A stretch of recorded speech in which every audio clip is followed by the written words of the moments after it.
watch this. He gets to the next town, and here in our text, he encounters this leper. And the Bible declares that the leper comes to Jesus. And what catches my eye is the leper's approach to Jesus. Because I believe that healing comes through his approach.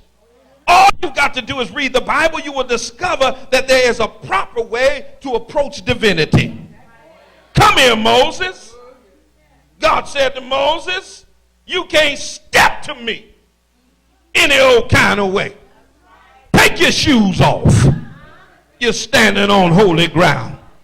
Jesus said to his disciples, when you go to God in prayer, you got to approach God right and say, our Father, who art in heaven.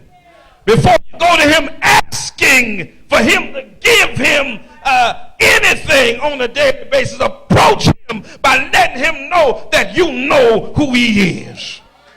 There's a way to approach him. You can't just approach God any kind of way. He ain't your buddy. He ain't your dog. He ain't the man upstairs. You can't approach God any kind of way. Oh, my. There are some things that are too reverent for you to get hip-hop and modern with. Y'all ain't gonna help me in here today. You can't approach talking about some, yo, God, what's up, dog? You can't approach God saying, yo, God, it's me. God is holy. And there's a way to approach God. And I believe that the way he approaches divinity is the way we ought to approach God. And that's what I love about the leper. He doesn't come in making demands. And too often when we approach God, we come in making demands. Lord, here's what I need you to do. Heal this, heal that, touch this, touch that. Give me. Thank God. Amen. No, he doesn't approach God making demands. He says to Jesus, watch this. If you are willing. In other words, whatever happens in my life through you, I want it to be your will. Y'all missed that. Whatever happens in my life through you, I want it to be your will.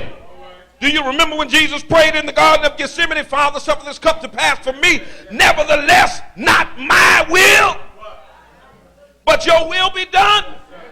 So the leper comes to him knowing that he wants to be healed. But I only want to be healed if you want to heal me. God, help me here. I only want to be out of my condition if it's your will to be out of my condition, because I'd rather be in my condition and be in your favor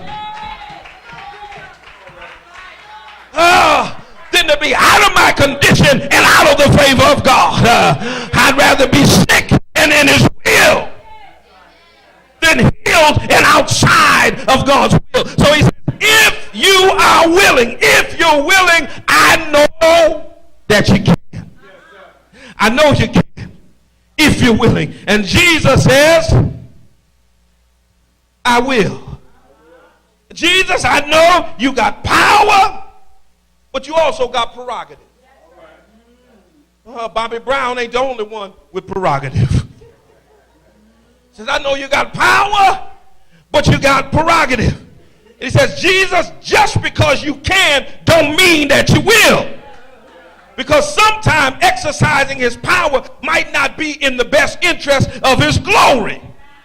What you say, Bishop? Let me say it again. Sometimes God can get more glory out of keeping you in some stuff than he can by getting you out of it. Because if he gets you out too quickly, you may have other options to give the credit to. Jesus went to heal the widow of Nain's son. And folk got to whispering and said he wasn't dead that long. He would just sleep anyway. Jesus went to Jairus' house, interrupted the funeral, went to Jairus' house and healed Jairus' daughter. Said, Talitha Kumai, little girl, I say unto thee, arise. And folk got to whispering and said she wasn't really dead yet. She was just in a coma. And so when Lazarus died, Jesus said, you know what? Nobody's going to be able to give the credit to anybody but me. Jesus, Lazarus is sick. He ain't sick enough. Can't go just yet. Called him up, sent him a text message and said, Jesus, Lazarus is dead. Jesus said he ain't dead long enough. And Jesus waited, and 4 days after he was dead, after they had the funeral, after they cried, went to the repast and ate chicken and drank Kool-Aid, then Jesus showed up in Bethany. Mary and Martha met him on the roadside, looked at Jesus upset, put a hand on her hip like black women do when they mean what they say, and said, if you had been here, my brother would not have died. Jesus said, you will see your brother again. She said, I know in the last resurrection. He said, you must not have been to Sunday school lately. I am the resurrection and the life. He that believeth on me, though he were dead, yet shall he live. Jesus went, and Lazarus was in the grave, already wrapped up in his grave clothes. His body had already begun to stink.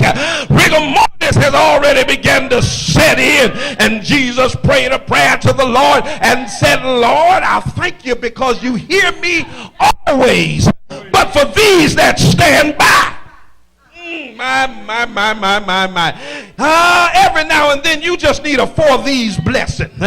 What is a for these blessing? Sometimes God got to bless you just because of the folk that are standing around you talking junk. Sometimes he got to bless you just for the folk who said he couldn't do it. He said, for these that stand by, and said, Lazarus, come forth. Nobody could give, they couldn't give credit to anybody but the Lord. So sometime in the best interest of his glory, God keeps us in our mess. He keeps us in our sickness. He keeps us in the midst of our turmoil, so that when and if he does bring us out of it, then we know we can't give mama credit, daddy credit. We can't even give credit to the doctor or the surgeon. We have to say that the surgeon said this, but how many know when the surgeon says no, God can still say yes? When the devil said no, God can still say yes. Is there anybody in here today that knows that God will leave you in some stuff so that he can get the glory out of it? I got to close this thing out here, but I just came by here to tell you that yes, he still can. Oh, my.